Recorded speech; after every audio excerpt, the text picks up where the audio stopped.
हिंगोली जिल्ह्यातील Kalamnuri police station हद्दीत मोठ्या प्रमाणात अवैध धंदे सुरू असल्याचं समोर आलंय।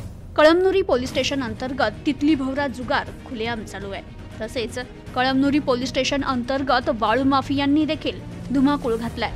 हिंगणीखेड खानापूर मार्गे लासिना कणका खरवड मोरवड सालवाडी या रस्त्याशी वाळू माफियांमुळे दुरावस्था होत आहे।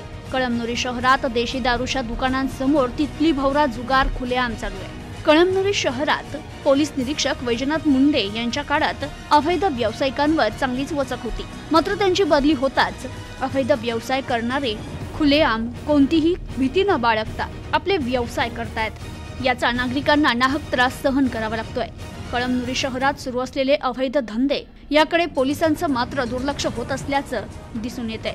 स्थानिक गुन्हे शाखेचे आणि स्थानिक बीट जमादार यांच्या आशीर्वादानं या ठिकाणी अवैध व्यवसाय सुरळीत सुरू आहे असं चित्र या कळमनुरी शहरात पाहायला मिळतं। तर येथील देशी दारू दुकानाच्या समोर मद्यधुंद अवस्थेत नवयुवक या तितली भवऱ्यावर खिशातील थोडीफार पुंजी लावून मोकळे होत असून आपल्या घरातील संसार उद्ध्वस्त होत असल्याचं देखील त्यांना दिसून येत नाहीये।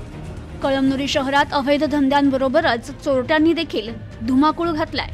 कळमनुरी शहरात वाढत असलेले अवैध धंदे आणि गुन्हेगारीच्या घटना याकडे कर्तव्यदक्ष पोलीस अधीक्षक जी श्रीधर हे लक्ष देतील का आणि संबंधित गुन्हेगारांवर अवैध व्यावसायिकांवर कारवाई करतील का हे पाहणं आता महत्त्वाचं आहे।